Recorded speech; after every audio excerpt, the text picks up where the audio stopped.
Welcome to CTPAT Security Services Warehouse and Cargo Handling Security Training. Warehouse staff must adhere to the company's cargo handling and warehouse documented procedures to ensure that container cargo and shipment integrity are always maintained.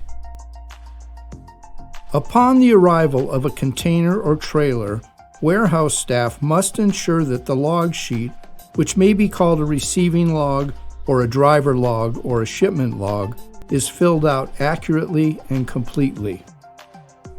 Warehouse staff must verify the photo identification of all drivers.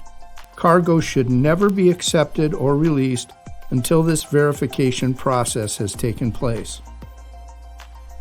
Warehouse staff must report unusually long time differences between a truck's expected arrival time and the actual arrival time, and it should be reported to the warehouse supervisor or warehouse manager. Significant time differences must be investigated to determine the cause for the delay. Warehouse staff must examine the security seal of arriving containers for signs of tampering or manipulation. Signs of tampering or manipulation must be reported to the company's security team or to senior management. Warehouse staff must compare the security seal number of an arriving container or trailer to the number indicated on the documentation. A seal number that does not match the documentation must be reported to the company's security team or to senior management.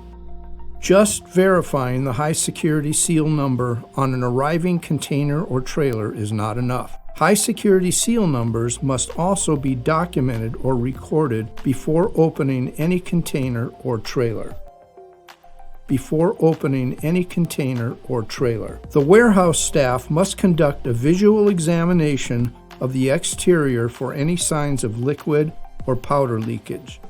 Any leakage must be reported to the company's security team or senior management before the container is opened. Before a container is loaded or after it is unloaded, the warehouse staff must conduct an 8-point container inspection that includes checking the following items for integrity or manipulation. Check the inside of the container for cleanliness. Check the inside and the outside of the front wall, the left side and the right side. Check the floor, check the ceiling and the roof, and check the doors, both inside and outside, to include the locking mechanism. And also check the outside undercarriage. Here are the areas that should be inspected.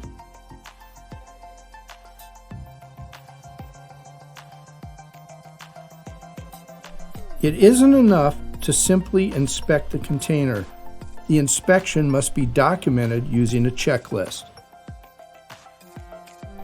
Any anomalies discovered during the inspection of the container must be reported immediately to someone in authority, such as the warehouse supervisor or the warehouse manager, the security team, or to senior management. Container inspections that were completed prior to loading the container in a foreign country should be transmitted to the location where the cargo will be unloaded.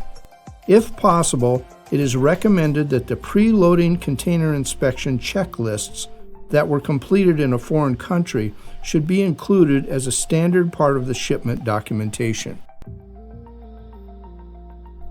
Completed container inspection checklists must be kept on file for a minimum of 6 months. All cargo must be compared to and verified against the manifest and other documentation included in the shipment process. The cargo verification process must include comparing quantities, weights, descriptions, and labeling of the actual cargo to all the paperwork associated with the shipment. Any discrepancies in quantities, weights, descriptions, and labeling must be reported to someone in authority, such as the warehouse supervisor or the warehouse manager or the company's security team or to senior management. When discrepancies in quantities, weights, descriptions, or labeling are reported, the warehouse supervisor or the warehouse manager or the company's security team or senior management must conduct an investigation. If a reasonable explanation cannot be found for cargo discrepancies, and if the discrepancy is significant, the senior management of the company must report the discovery to U.S. Customs or to the appropriate foreign authorities.